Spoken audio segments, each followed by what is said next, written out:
concretamente hablando de una cuestión más cercana al ámbito de la filosofía moral y de la realidad humana, ¿no? De la comprensión de la realidad humana, sobre todo en sociedad. Vamos a recordar un descubrimiento muy importante de los sofistas que tiene que ver con el carácter construido, conceptual, con el carácter, sobre todo, socialmente impuesto y, por tanto, no natural, no correspondiente con ningún dictado divino de la norma, de las normas, de aquello que concebimos como lo moral, lo bien visto, lo adecuado en el momento del comportamiento con nosotros mismos y, sobre todo, del comportamiento en comunidad, en colectividad. Los sofistas, entonces, con este descubrimiento, es con el que, para mi modo de ver, al menos entran de lleno en el ámbito de la filosofía y son más que dignos de tener en cuenta en una historia que queramos hacer de la misma, o del pensamiento occidental, o de la aparición de la filosofía en la antigüedad griega, y que explique de algún modo, bueno, pues las diferentes visiones que manejamos, al menos desde Occidente. Este descubrimiento de cómo la moral es siempre una cultura moral y no, como decíamos, unos preceptos naturalmente impuestos, ni desde la genética, que no se conocía de aquella, pero ni tampoco desde la biología o desde cualquier otra determinación de nuestros cuerpos. Como sabemos, sea que mintamos, sea que agredamos a alguien, sea que nos pongamos a delinquir de cualquiera de los modos que se nos ocurra o que se le ocurre a nuestro derecho penal o a nuestros códigos morales, sea lo que sea que hagamos en ese sentido negativo, no va a ocurrir que la naturaleza no responda o que se nos caiga un rayo encima o que nos indigestemos o que no va a ocurrir nada de esto, ¿verdad? Podemos hacerlo, nada, la naturaleza nos lo impide o no habría ninguna consecuencia en este sentido. Tampoco sería para los sofistas el bien y el mal, lo que concebimos como bueno o malo, algo que viniera ni inscrito en nuestra biología, ni tampoco obligado o recomendado por ninguna divinidad. Si Dios existiera, en todo caso, no se encargaría de ese tipo de cosas y, por supuesto, no constriñe nuestra capacidad de acción, no nos limita desde fuera, ni parece que a lo largo de nuestras vidas seamos ni recompensados ni castigados por ninguno de estos comportamientos que podamos exhibir y que caigan del lado de lo bien visto o que caigan del lado de lo mal visto.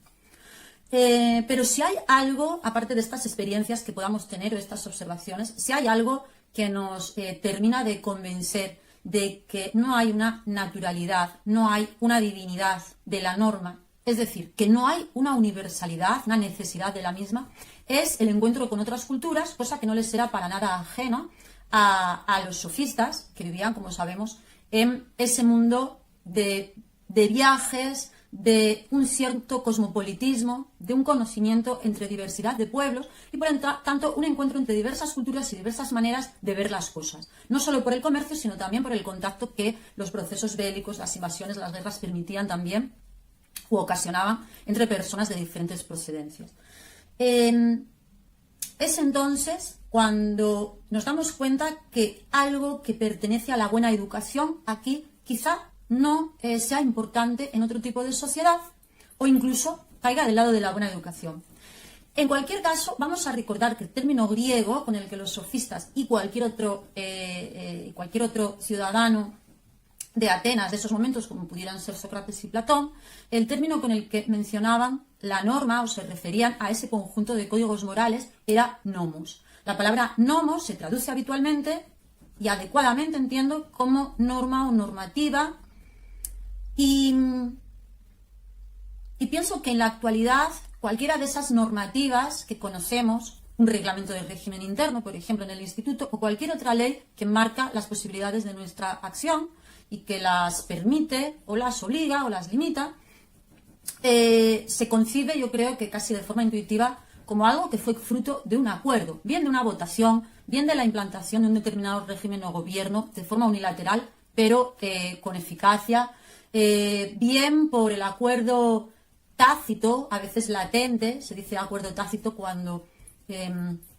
no ha sido un acuerdo activamente tomado por las diferentes personas que componen una sociedad, pero en la medida que no se rebelan contra esa normativa o contra ese acuerdo que quizás sea más antiguo que esas mismas personas, o en el que quizás, como decimos, no participaran activamente, pero en la medida en que no se rebelan contra ese código, contra esa normativa, o que no se manifiestan, al menos de alguna manera, queriendo evidenciar su injusticia o su inaplicabilidad, o lo que fuera, se dice que hay un acuerdo tácito. Bueno, ese nomos,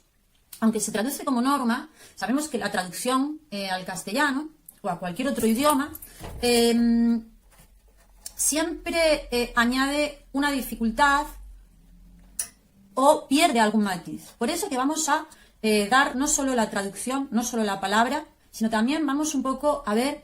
qué tres grandes aspectos recogía la palabra nomos en la Grecia antigua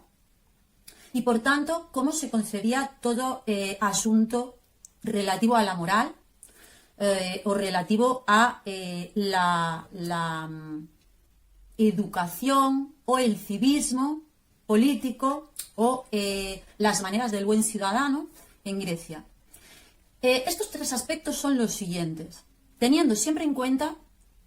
que son aspectos relativos a una comunidad particular, a una sociedad concreta, que puede abarcar un determinado territorio más o menos amplio y una época también delimitada. Tenemos por un lado lo que son los usos y las costumbres de esa sociedad o en esa comunidad, que se van imitando a lo largo de las generaciones o que se van repitiendo sin que reciban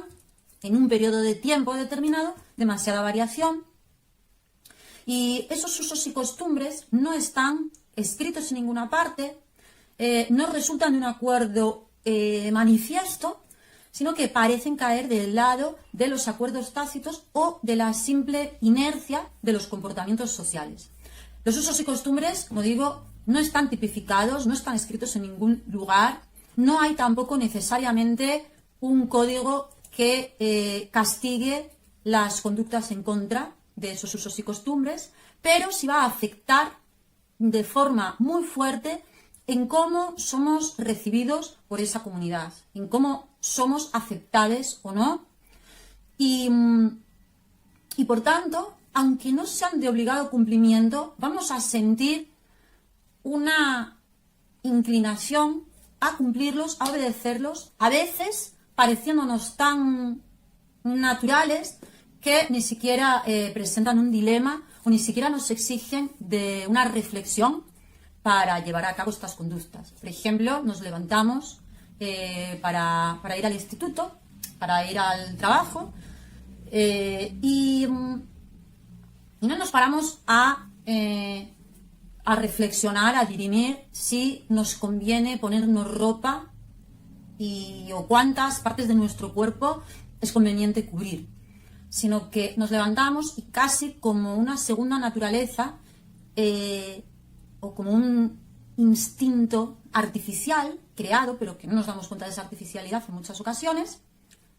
nos vestimos sin pensar más y como si fuera lo más natural del mundo. ¿Por qué? Porque es la costumbre de ese lugar. Y también nos cubriremos tantas partes del cuerpo como indique la costumbre. De ahí que, por ejemplo,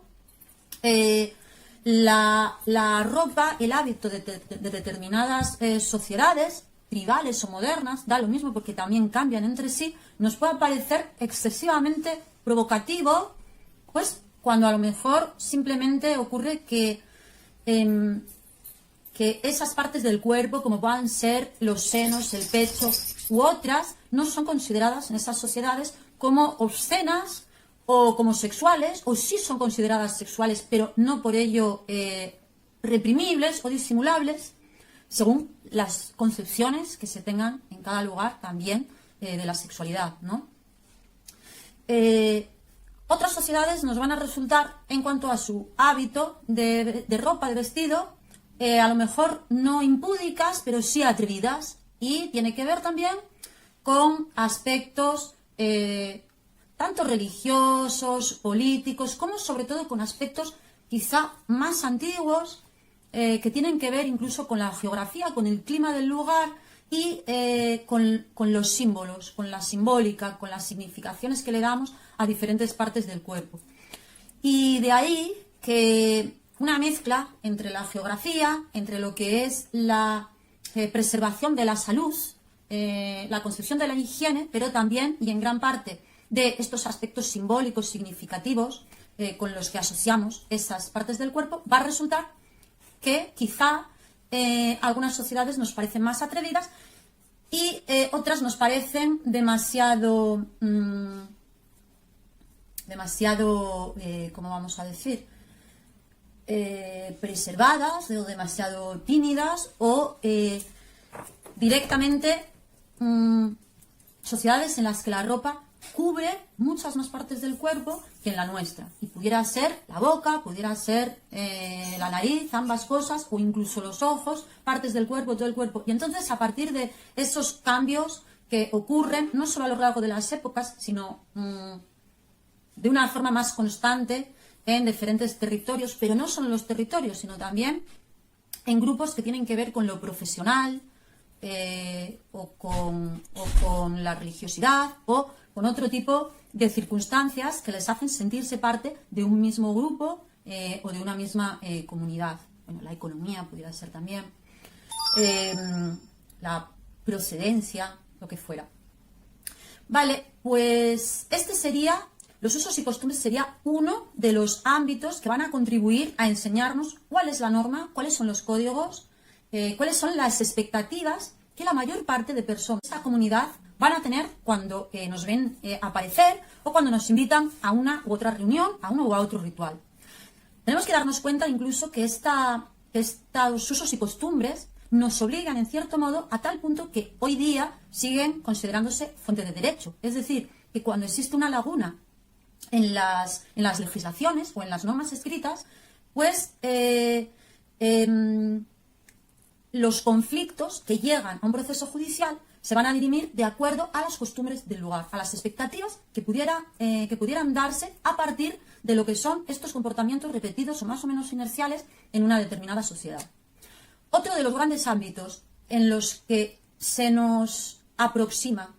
a lo que es la norma de ese lugar son, mejor dicho, las creencias generalizadas, creencias bien asentadas en una comunidad determinada. Cuando hablamos de creencias generalizadas, no hace falta que pensemos en ideas que comparte todo el mundo, que comparten una y cada una de las personas que componen esa comunidad, sino que sirve o basta con que sean creencias lo suficientemente distribuidas, lo suficientemente generalizadas, lo suficientemente presentes en una comunidad, en un tiempo o en un lugar concretos, como para que no pensemos que son demasiado extravagantes. De tal manera que, por ejemplo,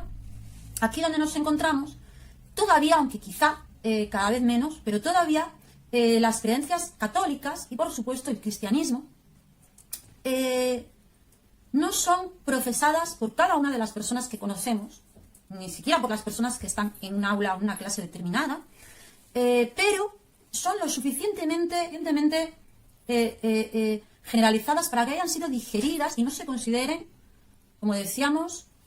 seguramente sí nos ocurre cuando nos presentan creencias relativas a otras religiones o a otros movimientos espirituales o a cualquier idea concebida más allá de lo que vemos, de lo que oímos o de,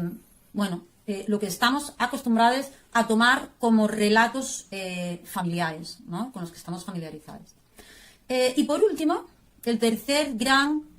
ámbito que cierra y termina por establecer qué es lo bien visto, lo aceptado, lo considerado como educado, como galante, como un bien moral, van a ser esos códigos escritos de los que venimos hablando y diferenciando los otros ámbitos, que directamente tipifican como conductas delictivas o como faltas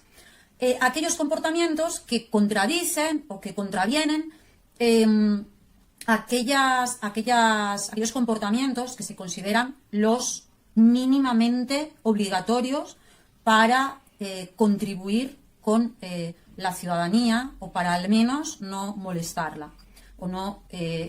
desarmarla, no deshacerla, no disolverla. Entonces, bueno, estos códigos legales van a ser tanto el Código Penal, que dispone, como decíamos,